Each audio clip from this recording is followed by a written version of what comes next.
Hey guys, Terminator here from the Platinum Trophy, bringing you another Platinum Trophy video. Today, the Crash Bandicoot trophies have just gone live on PSN profiles for the Crash Bandicoot Sane Trilogy. Normally this would fit into my regular Platinum Trophy show episode, but because it's Crash Bandicoot, and because we're all big fans of Crash Bandicoot, I thought I'd do a special episode on just these three games alone. And just discuss what the trophies look like for these three games, how difficult they might be, etc., etc. It won't be a super long video, it's probably going to be quite short, but at least it gives us a bit of an idea. So let's start off with Crash Bandicoot 1. As you can see here, the trophy, the Intrepid Crash Bandicoot for the Platinum. It's pretty cool. We've got interesting looking image. Looks like Crash with some sort of trophy with the sort of platinum colours in the background. The next few, they seem pretty straightforward. We've got defeat Papu Papu, defeat Ripperoo, defeat Koala Kong, defeat Pinstripe, defeat Emborio, and defeat Cortex. These are obviously all story related, just for finishing each of the different bosses in the game. Next up, we've got Spin Doctor. In a single level, spin an enemy into another enemy twice. I imagine this is probably something that will come naturally for most people. It happens in Crash Bandicoot quite often when you spin an enemy, it sort of flies off into the distance and hits another enemy. Probably in some of the early levels with the skunks and the turtles and things like that, I imagine that'll be pretty easy. Spin away an extra life. That's very, very easy to do. You break open a life box and spin it away. Probably one of the first trophies people earn in the game. Enter a bonus round after collecting 3 character tokens. Again, this is just entering a bonus level in Crash Bandicoot. In the original Crash Bandicoot game, you had to collect the 3 tokens to unlock the bonus level. It's slightly different in the newer Crash Bandicoot games, Crash 2 and Crash 3. You just came across the bonus level somewhere in the level. Again, pretty straightforward. Not all levels in Crash 1 have a bonus level, by the way, but you only have to do this once, so it's not too bad. Discover a gem path after earning a coloured gem. This here is a little bit more complex because the coloured gems are quite challenging to find. There's only a few of them in the game and they're on only a selection of levels, but because the game is quite old, there's going to be some pretty good guides out there which you can follow to find it. And that follows through to the next few, which is earn the key in Sunset Vista, earn the key in Jaws of Darkness. Now those two trophies, the keys are used to unlock the gem paths, so they all sort of go hand in hand, these three. In Crash you unlock keys to unlock particular paths in the game, which allows you to unlock gems, and vice versa, so they all sort of go together. And then we've got the trophy for earning 13 gems and earning 26 gems as well. Some of the gems earned, the coloured gems earned randomly, not randomly, are earned on specific levels. Where you find the keys, and then the I think it's crystal or the clear gems are earned. It's been a long time since I played these games. Are earned for collecting all the boxes on a particular level. Earn 5 relics, earn 10 relics, and earn 26 relics. Now these are for speedrunning each of the different levels. They shouldn't be. They all have different challenges to them. I imagine that there's probably a bronze, silver, gold, and platinum relic. I'm not sure if you need to earn. It says gold or better. So you need to earn the. I think it's gold might be the highest actually from memory. I'm not sure. It only shows 3 in this picture here, so I would assume it's 3. That doesn't make sense either because it says gold or better, which means that platinum must be an option as well. So basically just earning gold or platinum on all the different levels. You earn a relic for speedrunning each of the levels. They'll have different requirements on how fast you have to be. These two here are interesting. They both say die and die. As a lot of people know, Crash dies in many different amusing ways in the Crash Bandicoot series. I think these are just for killing Crash in 2 unique ways. Feed me. So I think that's just being eaten by a plant, is the guess. And I see London, I see France. I'm not sure what that one is going to be for, but it does look like he's missing his upper torso, so I'm not really sure. The next one is the box that broke the Bandicoot's back, and that's miss a lot of boxes. So that's probably for finishing a level without collecting any boxes. In Crash 1, when you finish a level, it shows all the boxes that Crash missed, and they fall on his head. So there's probably an animation that plays when you miss all the boxes. The next trophy is really interesting. No holds barred, and that's defeat 5 enemies with COCO's spin. Now the reason this is really interesting is because COCO was never in the original Crash Bandicoot game. The trophy here implies that you're able to play as COCO in Crash, in the Crash Bandicoot Sane Trilogy. Potentially she's an alternate character that you can play as. Or maybe she has her own unique level within Crash 1 that wasn't originally part of the game, which is a super cool thing. It means they've added something new to these games as well. Possibly. I could be completely wrong, but Just looking at the description of the trophy, that would indicate you need to play as COCO. And the last trophy on the list is earn 99 lives. Again, if you've played any of the Crash games, you'll know this is quite a simple thing to do. Lives pop up pretty frequently throughout the earlier levels in Crash Bandicoot, as well as the bonus levels. And if you earn 100 Wumpa Fruit, you also unlock a life. So a very achievable gold trophy there. And that's the Crash Bandicoot 1 trophy list. There's a good mix of easy and hard stuff in there. It's really do everything in the game. Finishing the game is not too challenging, but getting the coloured gems, the keys, and the clear gems could potentially be quite difficult, as well as some of the speed running stuff with the relics. I would say that the game, especially Crash 1, and just based on this list, I would say you'd be looking at either a 6 or a 7 out of 10 for the Platinum on this one. Crash 1 was very challenging compared to the other Crash games, Crash 2 and Crash 3. Let's have a quick look at Crash 2 now, Cortex Strikes Back. This was my favourite one in the series, probably the one I spent the most time with, so this is the one I'm the most looking forward to. It's cool to see the new updated key art with Crash and Cortex there.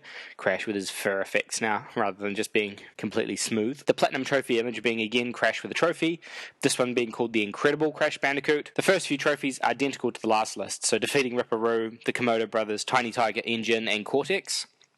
That's just for defeating each of the bosses in the game. Next we have Discover a Bonus Path. That's just a bonus level. In Crash 2 they're on every single level. All you need to do is jump onto the question mark platform and you'll be taken to the bonus level. Discover a gem path after earning a gem. Similar to the previous game, you unlock gems in this game, the coloured gems, and they take you on a special bonus portion of a level called a gem path basically. You only have to do that once by the looks of it, but you'll have to collect all the gems to finish the game. So discover a death route in Crash Bandicoot 2 and Crash Bandicoot 3. There's a additional path in the game called a death route. They act as kind of an additional challenge for players. Normally they unlock on specific levels, but normally they unlock for getting to that portion of the level without dying and without losing, I think, an Aku Aku mask as well. So they're not particularly hard to unlock. It looks like you only have to unlock one death route as well, so it shouldn't be too challenging for players. And that's a silver trophy, which is nice. Some players may never see this though, because they might not be very good at the games, they might be dying a lot. Unlock the secret level in Air Crash, unlock the secret exit in Bear Down, unlock the secret exit in Digging It, unlock the secret exit in Unbearable, and unlock the secret exit in Hanging Out. Now these are all done by completing specific objectives or completing a level in a particular way. For example, on Air Crash, this is the level where Crash hoverboards across the water and portion of the level. To unlock the secret exit in this level, you don't want to jump on the hoverboard. You want to avoid the hoverboard, jump onto the platforms, and the secret exit will unlock. So it's basically about jumping on a particular platform or avoiding something or doing something a little bit differently in the level to trigger the unlock of these things. Again, they're all silver. There's probably really good guides online on how to unlock these. They shouldn't be particularly difficult for players, but some people may go through the game without ever seeing them. Earn 21 gems, earn 42 gems. Similar to the previous one, gems are unlocked in a couple of different ways. Firstly, by finding them in the level. Specific levels have specific coloured gems. And then also just getting all the boxes in a level. That also unlocks a clear gem. Again, the 3 relic trophies are earning 5, 10 and 27 relics of gold or better. Speed running exactly the same as the first one. Don't feel guilty about jumping on him, and it's called a helping paw. I think this is in the second area in Crash, the ice area. There is a little Polar, I think it's Polar is his name, sitting outside one of the levels, and basically if you jump on him 100 times, he gives you some lives. I think it's probably for triggering that in-game event is what the trophy would be for here. Fly, then die, Crash Cubed. I'm not sure what this trophy's for. I'm guessing it's for dying in a specific way, similar to the ones in Crash 1, and as you'll see, Crash 3 as well. Buzz Off, die as Crash. Buzz Off, I think, is probably referring to the bees, which appear in one of the latter levels in Crash 2. I think it's the 4th area, or the 3rd area. No, it's the 4th area, and there are a couple of levels where Crash can be stung by bees. And it's probably for dying by being stung by bees. Cortex Infuriated, just forget it repeatedly. So this one here must be for triggering an in-game event with Cortex, probably in one of the warp rooms. I think there's somewhere where you can continually harass him, I'm guessing. So that's probably for that. Similar to the previous trophy list, we've got Boom Shakalaka defeat 5 enemies with COCO's double leg drop. So again, indicating maybe COCO may be playable in the game. Gold trophy 2, maybe she has a bonus level or something like that. And then earn 99 lives. Same as previously, you earn lives by collecting 100 Wampa Fruit or unlocking them in levels, so shouldn't be too hard for a nice easy gold trophy. Well, I shouldn't say easy. For a reasonably easy gold trophy. I would say this list is probably a little bit easier than the previous one. For 2 reasons. One, Crash 2 is a more refined game than Crash 1. The mechanics work a little bit better in Crash Bandicoot 2. And I think that Crash Bandicoot 1 was very, very unforgiving in terms of its gameplay and in terms of its level design. Some of the time trial trophies, I'd say, would be very challenging in Crash 1, whereas in Crash 2, most of the levels were designed so everyone could finish them. Whether or not they got all the boxes, that's another story. I would say for the gem trophies and the relic trophies, these are going to be the most challenging things in Crash 2. But I would say that the Crash 2's trophy list is probably more of a 5 or a 6 out of 10, rather than a 6 or a 7 out of 10. Let's have a look at the final trophy list in the Insane Trilogy, and that belongs to Crash Bandicoot Warped. So this is Crash 3, the 3rd game developed by Naughty Dog on the PlayStation 1. As you can see here with the key art, we've got Crash on his motorcycle, COCO looks like she's sitting on the tiger, and the dinosaur in the background which Crash rides in one of the levels. The Platinum Trophy again, Crash holding a trophy, this one called the Invincible Crash Bandicoot, so slightly different punny name on each of the different ones, which is pretty cool. Same layout of trophies here, defeat Tiny Tiger, defeat Dingo Dial, defeat N Tropy, defeat Engine, and defeat N Cortex. Those are all just for finishing the game. Next, you've got discover a bonus path, a question mark bonus path. Same as before, this is just unlocking a bonus level in the game. These are on every level in Crash 3. Except for, I think, the motorcycle levels and things like that, where there's none. Discover a gem path after earning a color gem, exactly the same as the previous list. Discover a death route, same as the previous list. Get to a certain portion of a level without dying, and it will appear. They're not on every level, so you might need to look up which levels have them. Discover the secret exit in Road Crash. Discover the secret exit in Dynamite.